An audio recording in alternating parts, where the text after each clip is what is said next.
आपण पाहत आहात नॅशनल सर्कल न्यूज। जय हिंद मित्रांनो, मी प्रताप गवई आणि आपण पाहत आहात नॅशनल सर्कल न्यूज। सध्या आम्ही चांदूर बाजार अमरावती या महामार्गावर आहे आणि या ठिकाणी तुम्ही पाहू शकता की रात्रीचा वेळ आहे आणि अंधार भरपूर झालेला आहे आणि चांदूर बाजार अमरावती बोराळा मार्ग हा जो रस्ता आहे इथं भरपूर प्रमाणात वाहतूक सुरू असते आणि ट्रॅफिक असते। त्याचप्रमाणे या रस्त्याचे दुरुस्तीचे डागडुगीचे कामं सुरू आहे। पण प्रश्न असा येते की दिवसभर हे जे कॉन्ट्रॅक्टर आहे हे काम करतात, पण रात्रीच्या वेळेस मात्र रस्त्याच्या कडेलाच तुम्ही या ठिकाणी पाहू शकता, रस्त्याच्या अगदी कडेला ते त्यांचे जे टँकर वाहनं रोलर सर्व इथं असेच ठेवून जातात। आता प्रश्न असा निर्माण होतो की आताच मागच्या आठवड्यामध्ये अकोला जवळ समृद्धी महामार्गावर एकाच कुटुंबातील 5 लोकांचा जागीच मृत्यू झाला होता। ते कशानं तर रस्त्याच्या कडेला एक टँकर उभा होता आणि त्या टँकरला त्या ट्रेलरला हा 4 चाकीने धडक देऊन त्यांचा 5 जणांचा जागेचा मृत्यू झाला होता। आपण पाहू शकता ट्रॅफिक भरपूर आहे आणि या ठिकाणी हे जे पाण्याचे टँकर लावलेले आहे या ठिकाणी पहा, याला कुठलंही रिफ्लेक्शन दिलेलं नाही आहे आणि जेणेकरून तिकडनं जर कोणी आलं तर त्याचा उजेड पडेल आणि रेडियम वगैरे तर काहीच नाही आहे। आपण पाहू शकतो या ठिकाणी आणि इतर पण आहे आणि भरपूर लोक पण या ठिकाणी रहदारीचा रस्ता आहे, ट्रॅफिक भरपूर असते नेहमी। संबंधित कॉन्ट्रॅक्टरला आम्ही 2 दिवसापूर्वी पण सांगितलं होतं की या ठिकाणी तुम्ही काहीतरी उपाययोजना करा, इथं रेडियम लावा, जेणेकरून लोकांना लांबूनच दिसणार की इथं काहीतरी जळ वाहन उभं आहे आणि अपघात होणार नाही।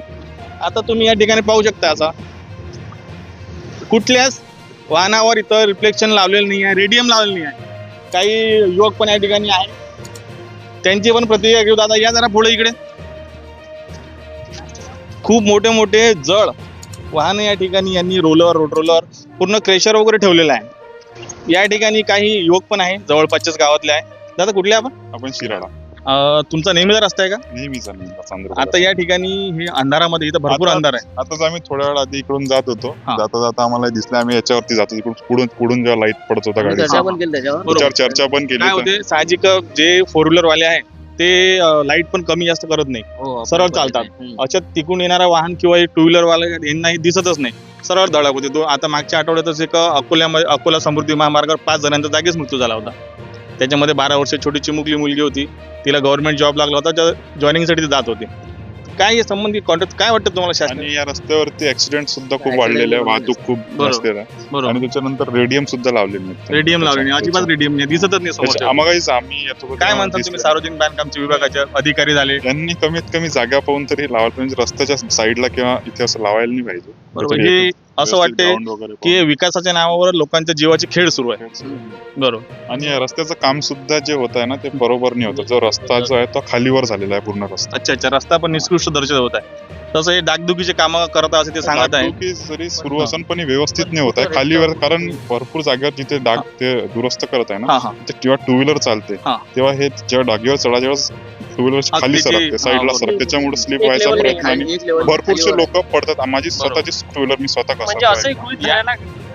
बरोबर आहे की चांगला रोडही खराब करत आहे, ते एखाद चांगला रोड खराब करत आहे, चांगल्या रोडवर हा मुरून टाकत आहे, इकडची साईड दबते, इकडची साईड वर येते, म्हणजे रात्रीचा 2 व्हीलर जाणारा सरळ स्लिप होते गाडी त्यावर। 2 व्हीलर वाल्यांसाठी खूप घातक आहे रात्री दिसत। एकंदरीत जर आपण विचार केला तर आपले अमरावती ग्रामीण चे पोलीस अधीक्षक माननीय श्री निकेतन कदम साहेब हे एक मोहीम राबवत आहे हेल्मेट बद्दल, सीट बेल्ट बद्दल आणि इतर वाहतुकीबद्दल। पण मला असं वाटतं की निकेतन साहेबांनी पण यावर थोडं लक्ष देऊन या संबंधित कॉन्ट्रॅक्टराला नोटीस बजावून यांचं जे आहे याच्या ठिकाणी उपाययोजना करायला पाहिजे। आणि तसेच आपल्या अमरावती जिल्ह्याचे कलेक्टर साहेब, जिल्हाधिकारी साहेब, वेरेकर साहेब ते पण खूप ॲक्टिव्ह आहेत। सर्व गोरगरीब जनतेसाठी त्यांचं नेहमी धडपड असते, पण त्यांनी पण या ठिकाणी लक्ष द्यायला पाहिजे। आणि राहिला प्रश्न सार्वजनिक बांधकाम विभागाचा, तर सार्वजनिक बांधकाम विभागाचे जेही अधिकारी कर्मचारी आहे हे फक्त AC कॅबिनमध्ये बसून स्वतःचे कामं आणि त्यांना ज्या कामापासून फायदा होईल त्याच्याकडेच त्यांचं लक्ष असते। बाकी इतर सर्वसामान्य जे जनता आहे ते मरो इथं पडो, त्यांना काही घेणं नाही आहे। आज ॲक्सिडेंट झाला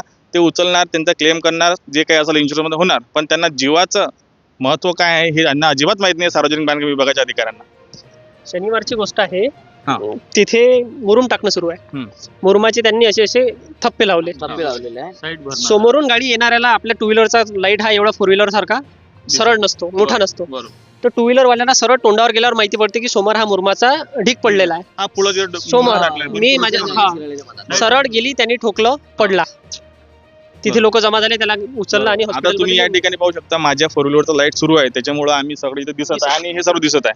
संजीव भाऊ लाईट बंद करा. आता लाईट बंद केल्यावर बघा तुमची परिस्थिती काय आहे. तरी पण माझ्या लाईटचे इंडिकेटर सुरू आहे जेणेकरून अपघात होऊ नये. तुम्ही कॅमेऱ्यामध्ये बघू शकता इथं काही दिसते का तुम्हाला? काहीच दिसत नाही. आणि एकदम या रस्त्यामध्ये कुठंच स्ट्रीट लाईट वगैरे नसल्यामुळे या ठिकाणी अजिबात, आणि हे बघा हा माझा हे माझ्या पाठीमागास एवढा मोठा टँकर उभा आहे, याच्यावर अजिबात रेडियम नाही आहे, काहीच नाही आहे. आणि रस्त्याच्या कडेला नाही, रस्त्याच्या मध्ये उभे आहे सर्व, इथं सर्व वाहन उभे आहे. 140-150 किलोमीटर प्रवाहाच्या वाहन. संबंधित कंत्राटदारावर, संबंधित ठेकेदारावर शासन काय कारवाई करणार हे आम्ही तुम्हाला आमच्या चॅनलच्या माध्यमातून नक्कीच सांगू. लाईट चालू करा.